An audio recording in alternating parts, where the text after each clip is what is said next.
Bismillah walhamdulillah wassalatu wassalamu ala rasulillah Sayyidina Muhammad bin Abdullah wa ala alihi wa sahbihi wa man wala la hawla wa la quwwata illa billah. Rabbi shrah li sadri wa yassir li amri wahlul 'uqdatam min lisani yafqahu qawli, saddid lisani wahdi qalbi bi haqqi sayyidina Muhammadin sallallahu alaihi wasallam. Dusturukum ya ahlat tarki wa ya ahlal batin wa ya ahlan nawbati wa ya ahlan nur, amma ba'd. Hadirin jamaah Masjid Darus Shalihin yang dirahmati oleh Allah Subhanahu wa taala. Alhamdulillah,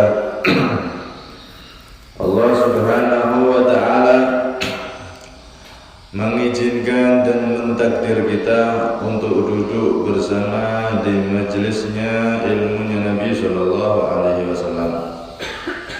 Duduk di antara waktu maghrib dan isya, ma bainal isya'ain, waktu antara maghrib dan isya, salah satu waktu yang paling utama dalam satu hari. Duduknya kita di masjid ini, kita niat i'tikaf agar semua aktivitas yang kita lakukan, bahkan nafas kita, ditulis pahala oleh Allah Subhanahu wa taala. Niatkan i'tikaf di dalam hati, nawaitul i'tikaf lil sunnati lillahi ta'ala, nawaitul i'tikaf al-mandur ma dumtu fi hadzal masjid lillahi ta'ala. Kita masuk pada hikmah yang ke-43. Qala al-Imam Ibnu Athaillah As-Sakandari radhiyallahu anhu wa ardahu wa nafa'ana bihi fid dharain, amin. La tashab man la yunhiduka haluh wa la yadulluka 'ala Allahi maqaluh. La tashab, janganlah kamu berteman, bersahabat, akrab, man la yunhiduka haluhu, man kepada orang la yunhiduka, yang tidak bisa membangkitkan kepada kamu, haluhu itu keadaannya man, gerak-geriknya orang tersebut. Janganlah kamu berteman, bersahabat atau akrab dengan orang yang keadaannya, gerak-geriknya tidak bisa membangkitkan semangatmu dalam ibadah kepada Allah. Wala yadulluka, dan dia tidak bisa menunjukkan kamu alallahi, atas Allah, dan tidak bisa menunjukkan pada dirimu kepada Allah, maqaluhu, ucapannya. Jangan berteman dengan tipe orang yang seperti ini. Akrab maksudnya, jangan akrab, nek sekedar kenal nggak apa-apa. Jangan berteman, jangan sahabatan, jangan akrab sama orang yang gerak-geriknya tidak menjadikan kita semangat bangkit untuk ibadah, dan ucapannya, nasihatnya juga tidak menunjukkan kita kepada Allah Subhanahu wa taala, alias malah ngajak untuk maksiat kepada Allah. Jadi beliau di sini menasihatkan kita dalam menjalani hidup ini harus pinter-pinter memilih kumpulan, milih teman yang akrab atau perkumpulan atau lingkungan. Sebab teman, sahabat yang akrab, perkumpulan ataupun lingkungan itu bisa mempengaruhi pada watak manusia. Orang itu kadang punya watak bagus, tapi gara-gara salah teman jadinya jelek. Padahal aslinya cahaya api, punya watak bagus, tapi gara-gara salah teman akhirnya jadi jelek. Ada orang yang wataknya bagus, sebetulnya orangnya orang bagus, tapi salah perkumpulan akhirnya juga jadi jelek. Kumpul sama orang yang ngerokok padahal dia tidak ngerokok, lama-lama ya ngerokok. Itu contoh dalam hal rokok, apalagi dalam hal-hal yang lain. Lingkungan juga sama. Lingkungan, dia orang baik misalkan, tapi kalau lingkungannya itu lingkungan yang jelek, lingkungan misalkan ada pergaulan bebas di situ, misalkan ada lingkungan yang biasa judi terang-terangan di situ, lingkungan yang mungkin mabuk-mabukan di situ biasa misal. Ini lama-lama sedikit demi sedikit watak baiknya akan tergeser, geser, akhirnya bisa jadi dia akan jadi pecandu minuman nanti. Bisa jadi dia gara-gara lingkungan pengaruhnya jelek, dia akan jadi pencandu narkoba, judi dan seterusnya. Padahal sebetulnya dia wataknya bagus, tapi bisa berubah gara-gara salah teman, gara-gara salah perkumpulan, salah organisasi, misal salah majelis, salah berguru, atau salah lingkungan. Karena itu jangan kita berteman, jangan akrab. Kalau dinaikkan level, jangan kamu jadi sahabat atau murid seorang guru yang gerak-geriknya ataupun nasihatnya tidak menjadikan kita dekat sama Allah. Nah, jangan berteman, jangan berguru pada orang yang seperti itu. Nah, Nabi dalam salah satu hadis mengingatkan kita pentingnya perhatian terhadap siapa kita berteman. Jangan sembarangan akrab sama orang. Kalau bermasyarakat sekedar kenal, sapa, ya harus saling nyapa, nggak apa-apa. Tapi kalau untuk jadikan sahabat, teman akrab, maka harus dipilih, nggak bisa semuanya. Soalnya masyarakat ini macam-macam sifatnya. Ya kalau kita itu orang yang tipe imannya kuat, oh saya berteman sama orang mabuk, nggak apa-apa, saya imannya kuat, saya akan merubah dia biar tidak mabuk, bagus. Kalau memang yakin imannya sudah kuat, yakin tidak akan terpengaruh dengan jelek, bahkan dia yakin yang jelek akan saya rubah jadi bagus, nah itu bisa bagus. Tapi biasanya yang namanya penyakit itu yang nular. Ada orang sakit sama sehat kumpul, yang sehat bisa ketularan sakit, yang sakit yang nggak ada ketularan sehat. Itu biasanya begitu. Makanya pilih teman yang benar. Nabi sampai mengingatkan masalul jalisil salih wa jalisis su', perumpamaan daripada teman yang baik dan teman yang jelek itu seperti apa? Seperti penjual minyak wangi, penjual minyak misik. Kalau kita berteman dengan teman yang baik, seperti orang dekat dengan penjual minyak wangi, walaupun tidak beli, kena bau wanginya. Kadang-kadang dikasih, nyoba, ini bagus, ini coba. Dapat bau wangi, ya dapat cipratan minyak wanginya. Masalu jalisi salih wal jalisi su' kam kahamilil miski, seperti orang yang bawa misik. Kalau teman bagus itu penjual minyak, naik dekat pasti bau wangi. Minimal kita bisa mencium bau wangi dari minyak yang dijual. Itu perumpamaan teman yang baik. Nek teman baik pasti nanti kita akan sedikit demi sedikit tertular baiknya.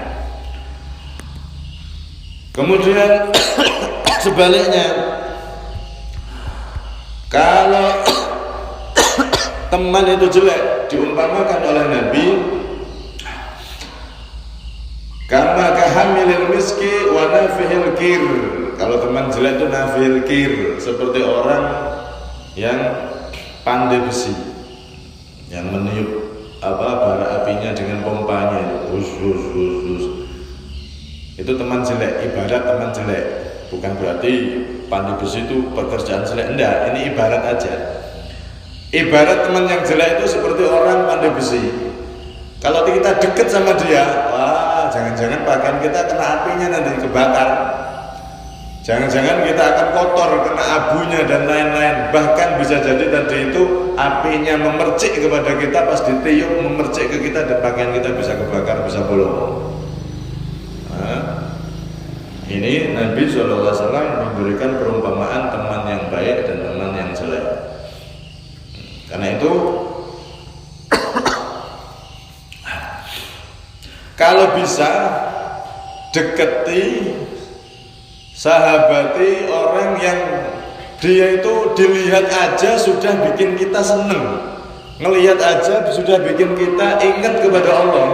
Apalagi dia nasihat, tambah.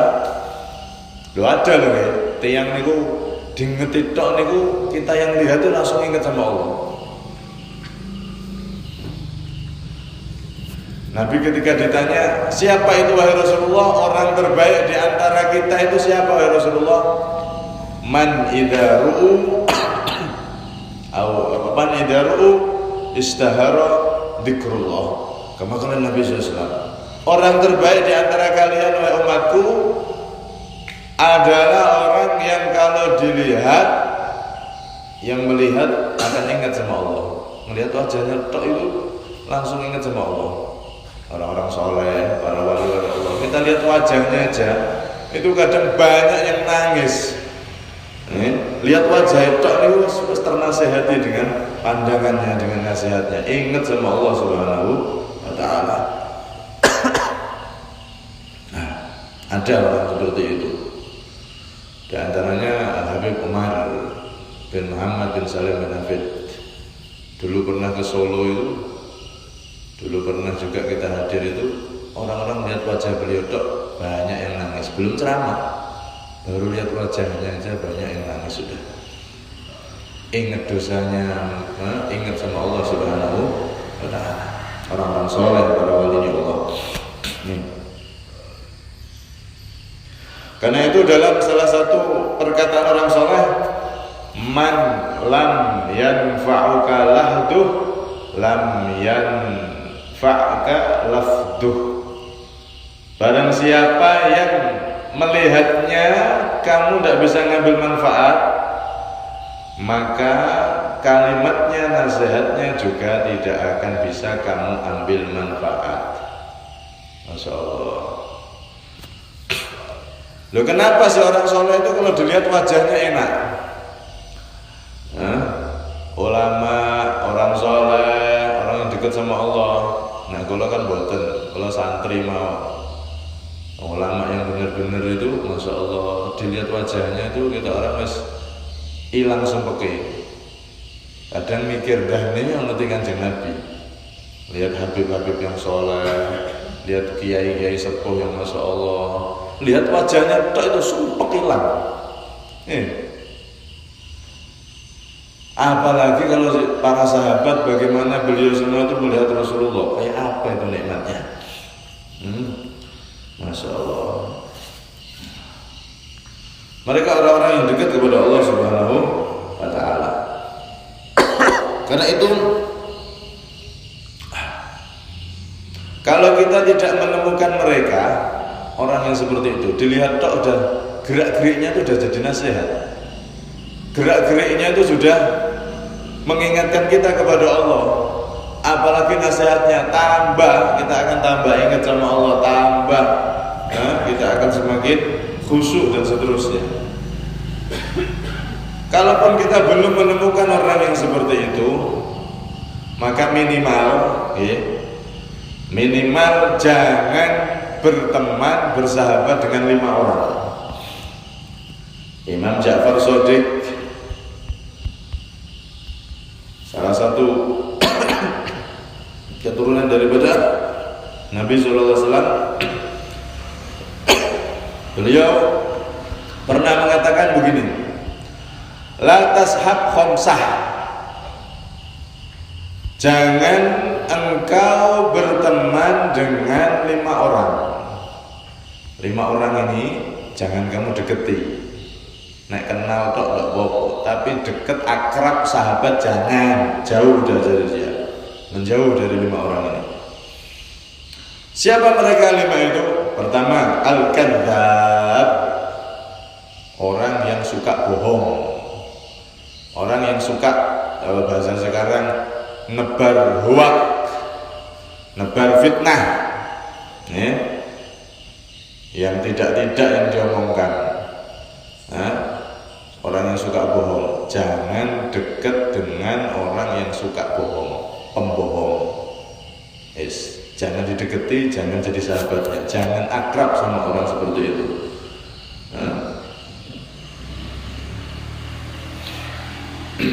Kenapa? Ya karena dia akan menipu nanti. Kita akan digiring jadi benci sama seseorang gara-gara berita bohong yang dia sebarkan. Padahal orang itu benar, tapi gara-gara kita akrab sama pembohong ini tadi, ternyata kita dibohongi dan kita akan membenci orang dengan tanpa dasar.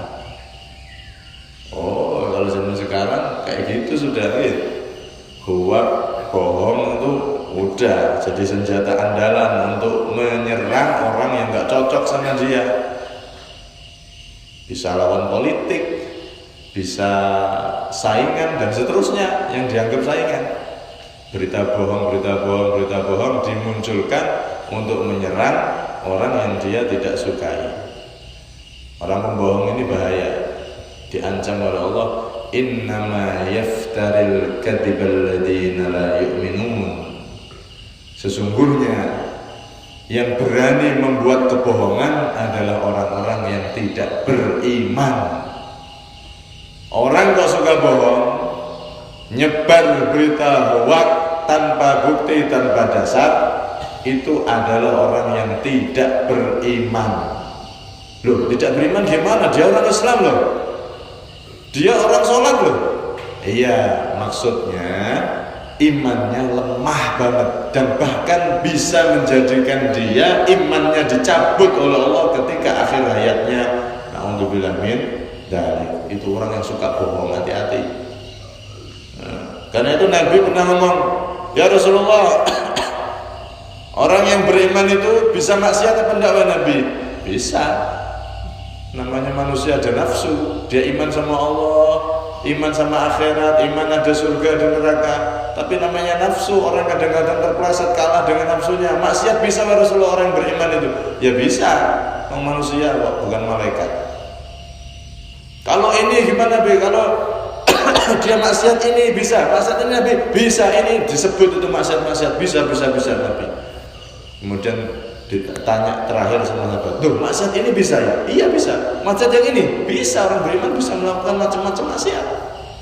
Kemudian tanya lagi sahabat ini, kalau begitu orang beriman satu lagi ya Nabi, bisa tidak melakukan kebohongan? Lah, tidak bisa. Orang yang beriman, imannya kuat, tidak akan mampu keluar dari lidahnya perkataan bohong, tidak akan mampu, karena imannya yang menjaga lidah itu tidak mau berkata-kata hoak atau bohong. Berarti kalau dibalik apa? Orang kalau suka bohong, tanda imannya bisa hilang. Na'udzubillah min dzalik. Innama yaftaril kadzibal ladzina la yu'minun. Ini bukan hadis, tapi Al-Qur'an langsung. Sesungguhnya yang berani membuat kebohongan adalah orang-orang yang tidak beriman. Kalaupun dia umat Islam, kalaupun dia orang yang beriman, kok senengannya ngapusi bohong. Nah, tanda imannya lemah, bahkan bisa jadi imannya akan dicabut ketika dia tidak bertobat, ketika menjelang sakarat mautnya. Na'udzubillah min dzalik. Karena itu, kita berusaha jadi orang jujur, jangan juga jadi orang yang membohong. Kalau ketahuan orang ini suka bohong, udah jangan akrab, jangan dekat sama orang itu. Wes cukup kenal di jalan diloroi gitu, tidak usah diakrabi, jauh sama orang itu, bahaya. Yang kedua, wal ahmak. Wal ahmak, orang yang dungu. Maksudnya apa? Orang yang ngawuran. Ngawuran wes. Halal haram gak peduli wes. Wes ngawuran. Ngambil punya orang biasa, ngambil buahnya orang biasa, ngawuran. Ngambil mangga tetangga biasa. Harusnya kan izin dan seterusnya. Ini tidak ngawuran. Datang ke masjid, sandalnya elek, dijual sandalnya anyar. Wes enaknya sendiri sudah. Orang seperti ini jangan jadikan teman, bahaya. Yang ketiga, wal bakhil. Orang yang bakhil, orang yang pelit. Oh, kalau pelit, orang yang pelit ini bahaya juga. Orang yang pelit itu bahaya juga. Pas kalau kita kepepet, membutuhkan sesuatu yang benar-benar kita butuhkan, minta bantuannya, tidak dibantu. Ada apa gunanya punya orang akrab, teman, sahabat seperti itu? Tidak ada gunanya orang pelit jadi sahabat itu, rugi. Rugi. Karena itu orang pelit jauhi. Udah, biarkan dia menyendiri dengan kepelitannya. Jauhi, cari teman akrab yang lain, cari sahabat yang lain. Yang keempat, karena waktunya mepet, ini saya cepat aja. Wal jabban, orang yang penakut, jerahan, orang penakut, wedinan, gak wanian. Maka orang seperti ini jangan jadikan teman akrab, cukup kenal aja. Kenapa? Ya karena nanti kalau kita berteman sama dia, ketika terjadi hal-hal kepepet misalkan, kita akan ditinggalkan sama dia. Dia akan cari selamat untuk dirinya sendiri, tidak mau nolong sesama. Udah, dia cari selamatnya. Nah, orang-orang yang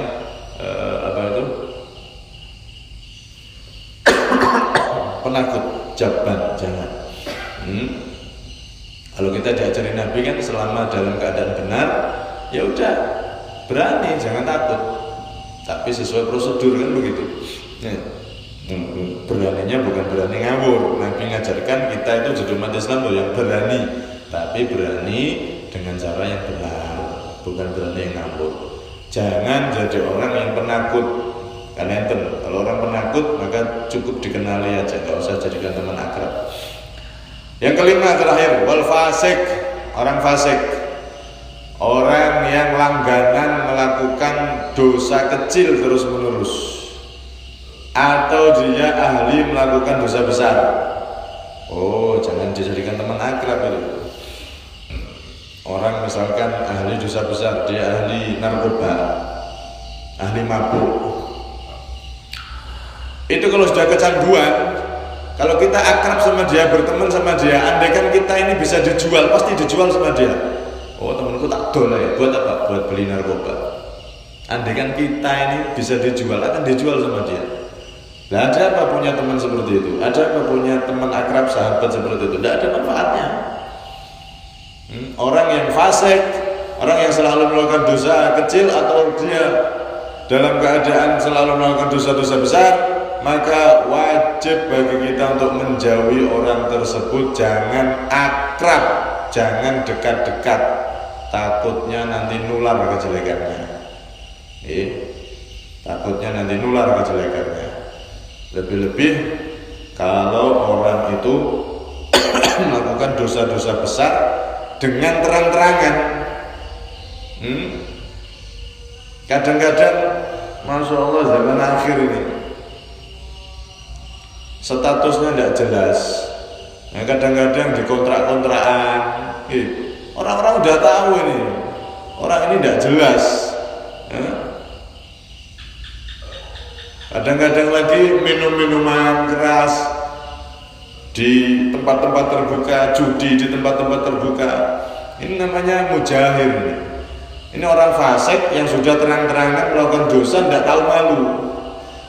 Seperti ini, maka masyarakat wajib bersatu untuk mengingatkan mereka agar kalau maksiat itu jangan terang-terangan, simpen maksiatmu di kamarmu, simpen mabukmu di kamarmu, simpen judimu di kamarmu, nggak ada orang tahu. Itu nanti kalau kena bala Allah marah, dia tok yang kena marah. Kalau maksiat ditutupi. Tapi kalau ada maksiat terang-terangan, kita semua diam, oh bahaya. Semua desa, semua daerah bisa kena nanti kalau sudah musibah datang. Nah, semuanya kena. Yang ahli maksiat kena, yang ahli taat, ahli ke masjid sama. Nah, gempa bumi seperti Cianjur seperti itu sudah kena semua sudah.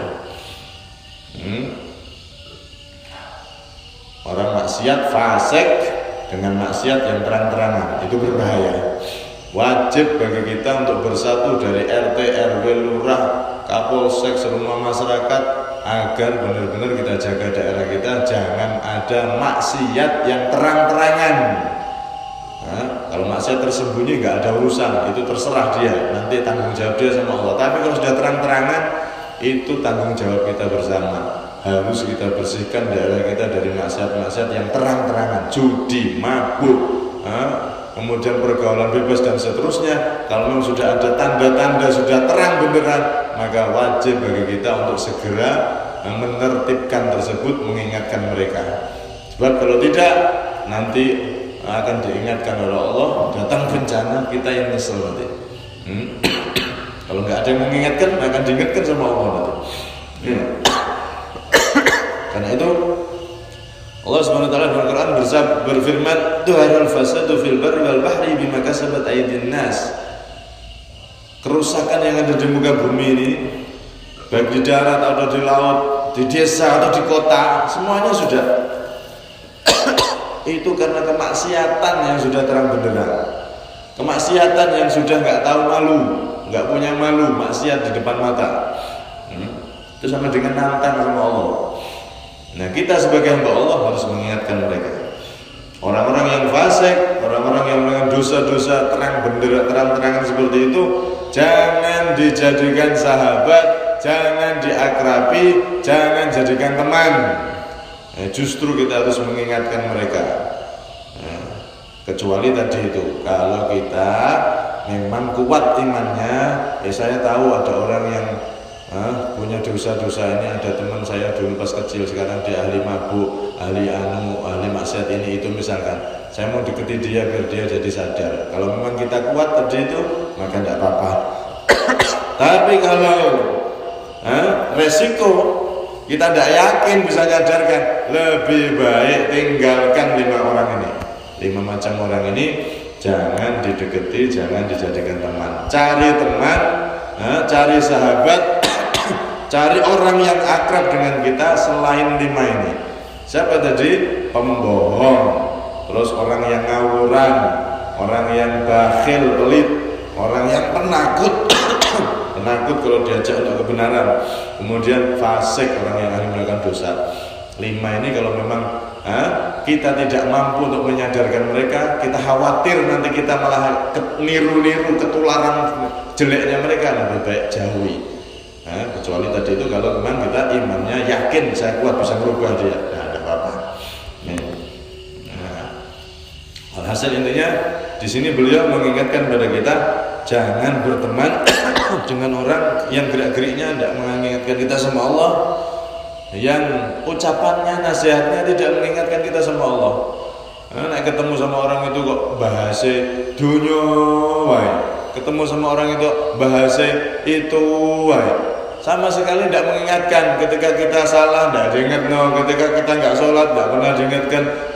Maka orang-orang seperti itu jangan dijadikan teman akrab, cukup kenal saja. Kenapa? Karena nanti di akhirat itu ada pertanggungjawaban. Tidak ada 2 orang yang bersahabat, yang akrab, kecuali setiap detik nanti di akhirat ditanya sama Allah, kamu akrab sama dia? Itu ketika kamu akrab itu pernah tidak mengingatkan dia ketika maksiat kamu ingat no, ketika dia meninggalkan kewajiban kamu ingat no, pernah tidak? Itu setiap orang yang ada 2 orang atau 3 atau lebih kok akrab, bersahabat, berteman, maka nanti setiap saat yang berlalu di antara mereka itu akan ditanya oleh Allah. Di antara mereka saling mengingatkan dalam kebaikan atau tidak. Karena itu dari Al-Quran tegas menegaskan al-akhilla wa yawma idzin ba'duhum li ba'din aduwwun illal muttaqin illal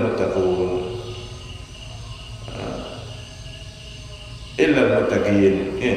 Al-akhilla yawma idzin ba'duhum li ba'din aduwwun illal muttaqin. Para teman, para sahabat, orang-orang yang akrab itu di dunia ini banyak orang yang akrab. Oh, akrab karena organisasi sama. Oh, akrab karena partai yang sama. Oh, akrab karena ini, karena itu, akrab sudah. Nanti dari kiamat keakraban itu akan berubah jadi permusuhan di antara mereka. Oh, gara-gara kamu, saya ikut kamu dulu begini, aku ikut rombonganmu begini, aku ikut partaimu begini, aku ikut organisasimu, saya jadi begini, saya jadi orang hina. Mereka akan saling mencaci, saling bermusuhan kalau di hari kiamat. Padahal di dunianya dulu CS, di akhirat berubah jadi musuh. Kenapa? Karena persahabatan mereka, pertemanan mereka, keakraban mereka tidak didasari dengan ketaatan kepada Allah Subhanahu wa Ta'ala. Taatnya karena akrabnya karena sesama partai, walaupun tujuannya salah misalnya. Sesama organisasi, walaupun ngawur misalnya, akrab pol, sesama perguruan, sesama geng, sesama perkumpulan, sesama majelis, sesama apapun, akrab perkumpulan semua di dunia ini nanti akan berubah jadi permusuhan di antara mereka kalau tidak dijaga perintah Allah di situ. Karena itu, alhamdulillah kita kumpul bersama di masjid yang semacam ini. Insya Allah ini adalah perkumpulan yang kelak di akhirat akan membuahkan persaudaraan dan berkumpul dengan Nabi Muhammad SAW. La tashab man la yudhiduka haluh wa la yanaluka ala Allah maqaluh. Intinya hati-hati terutama anak-anak kita. Jaga mereka jangan sampai salah teman, jangan sampai salah kumpulan. Termasuk teman dan kumpulan adalah al-HPU, kotak cilik itu termasuk teman itu. Lihat yang disetel anak kita apa, lihat, awasi HP-nya. Yang dilihat setiap hari itu apa? Itu temannya, itu termasuk. Teman itu tidak harus orang kalau zaman sekarang. HP itu termasuk teman akrab malah, paling akrab malah. Yang dilihat apa? Anak-anak kita lihat, terutama yang sudah besar-besar. Yang laki mulai seneng wedok, punya anak perempuan yang sudah besar mulai paham wong lanang. Nah, hati-hati itu HP-nya. Kalau perlu HP itu benar-benar kalau perlu nggak usah dikenal HP dari kecil. Tapi kadung ya diawasi. Memang zaman ini intinya harus dikontrol benar-benar. Anak kita ini bisa berubah jadi tidak karu-karuan gara-gara salah perkumpulan, salah HP, salah tontonan di HP termasuk teman dan perkumpulan juga. Itu semua harus diperhatikan.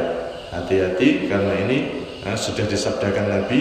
Teman kalau baik kayak kita mendekat dengan penjual minyak, pasti kita akan bau harum dan kita akan kena minyaknya itu. Tapi kalau teman yang jelek seperti pandai besi, semakin dekat maka semakin pakaian kita akan terbakar, bisa bolong. Anak kita akhlaknya bisa terbakar, bisa bolong, bisa amburadul gara-gara salah teman, salah pergaulan, dan termasuk HP itu tadi termasuk teman. Mungkin kalau panjenengan sedaya diselamatkan oleh Allah Subhanahu wa taala.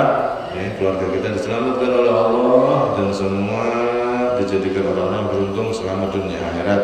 Khususnya yang hadir, semoga seluruh hajat-hajatnya dikabulkan oleh Allah, niat baiknya, urusannya semuanya dilancarkan dan diberkahi oleh Allah, keluarganya diberkahi oleh Allah, rezekinya, umurnya semuanya diberkahi oleh Allah, dan kelak diberi umur dan kelak ketika kita meninggal semuanya, kita dan keluarga kita khususnya yang hadir, kita diberi husnul khatimah, kesempurnaan husnul khatimah setelah umur panjang, sehat walafiat dalam ketaatan. Amin Allahumma amin. Al-hadiniyah wa alaikum salam syamilah. Allahumma salli ala ja'ala hajatika al-qalbiyah diniyah wa dunyawiyah wa ukhrawiyah bi burjin ila hadratin nabi Muhammad sallallahu alaihi wasallam. Sirrul Fatihah.